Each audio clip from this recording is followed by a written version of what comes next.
तो दोस्तों चलिए आज बात करते हैं आपसे मिस्टर नटवरलाल फ़िल्म की। ये फ़िल्म जब आपने देखी होगी उस समय आपको नहीं पता होगा कि इसका नाम मिस्टर नटवरलाल क्यों रखा गया। क्या वजह थी ऐसी कि इसका नाम बदलना पड़ा। पहले इसका नाम नटवरलाल था, लेकिन फिर बाद में इसमें मिस्टर नटवरलाल लगाना पड़ा था।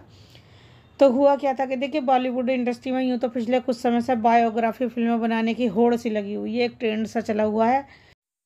और इस तरह की फ़िल्में जब लोग बनाते थे तो उन्हें थोड़ा-सा देखिए किसी वजह से और कुछ ऐसे कारण हो जाते थे जिनसे जूझना पड़ता था।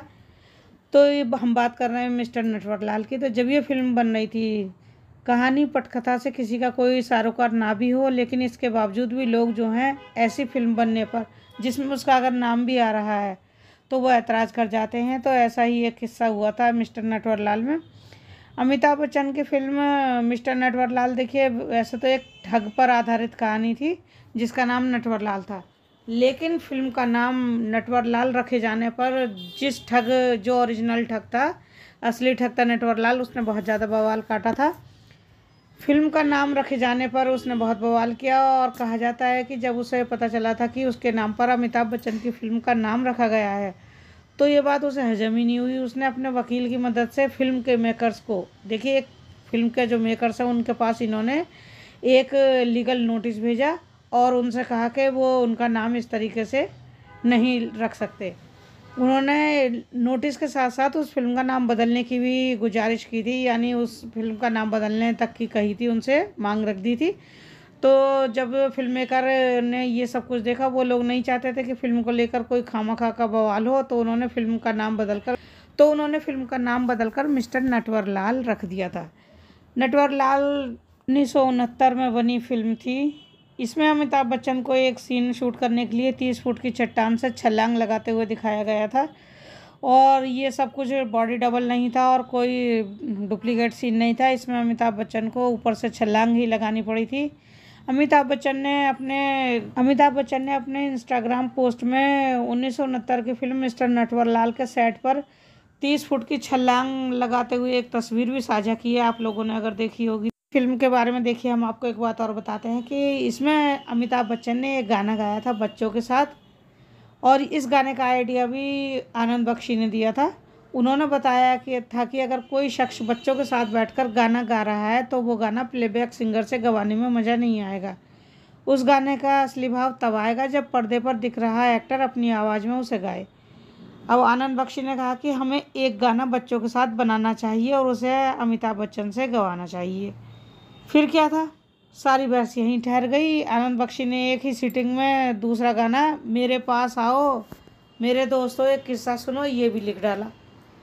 अब जब ये गाना इनके पास आया महबूब स्टूडियो में, अमिताभ बच्चन के साथ रिकॉर्ड किया जाना था। अमिताभ ने इससे पहले फ़िल्म कभी कभी में साहिर लुधियानवी की कुछ पंक्तियों की कविता पढ़ी थी, इसलिए गाना उन्होंने गाया नहीं था तो वो सकुचा रहे थे, उन्हें थोड़ा सा वो लग रहा था। तो लेकिन धीरे धीरे उन्हें उन सब ने समझाया और इस तरह से साउंड रिकॉर्ड करने वाले घोष बाबू ने समझाया सबसे ज़्यादा अमिताभ बच्चन को, और अमिताभ को गाने पर उन्होंने सप्लीमेंट भी दिया कि उन्हें और गाना चाहिए। इंटरेस्टिंग बात ये रही कि गाने तो लिखवा लिए, लेकिन बजट टाइट होने की वजह से प्रोड्यूसर्स के पास आनंद बख्शी को देने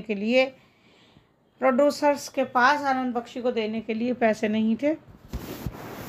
बख्शी साहब ने भी कभी उनसे पैसे नहीं मांगे। फिल्म रिलीज़ हुई और दोनों गाने सुपरहिट साबित हुए। बाद में टोनी और टीटू ने बख्शी साहब को किस्तों में उनकी फ़ीस दी। फिल्म का गाना मेरे पास आओ मेरे दोस्तों एक किस्सा सुनो बहुत अच्छा लगता है, बच्चे उसे जब तक लगाकर देखते रहते हैं। और इसी फिल्म के गानों के लिए इसमें 6 गाने रखे गए थे, तो इसके लिए आनंद बख्शी को कहा गया था, लेकिन आनंद बख्शी ने इनकार कर दिया था कि वे गाने नहीं दे पाएंगे। जब आनंद बख्शी को समझाया गया कि इन्हें सभी 6 गाने एक साथ नहीं चाहिए, जैसे जैसे गाने तैयार होते जाएं और वे देते जाएं।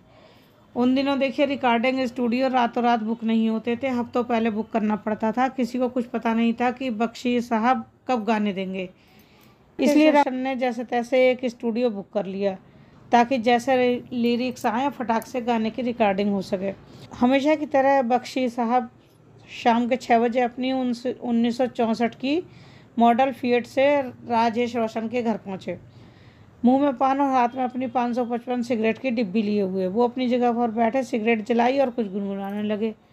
वो गुनगुनाते हुए कुछ बोल भी रहे थे। जब राजेश और टोनी ने ध्यान से सुना तो वो गा रहे थे कि परदेसिया ये सच है पिया, सब कहते हैं तूने मेरा दिल ले लिया। इस गाने को गा रहे थे।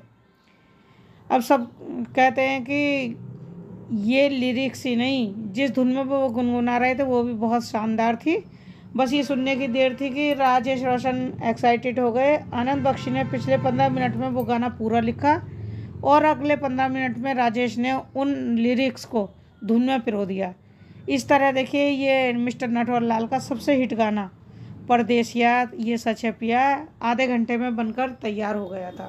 तो ये था देखिए मिस्टर नटवर लाल के बारे में थोड़े से रोचक तथ्य और रोचक जानकारी जो मैंने आप लोगों को दी। तो कैसी लगी प्लीज़ बताइएगा ज़रूर।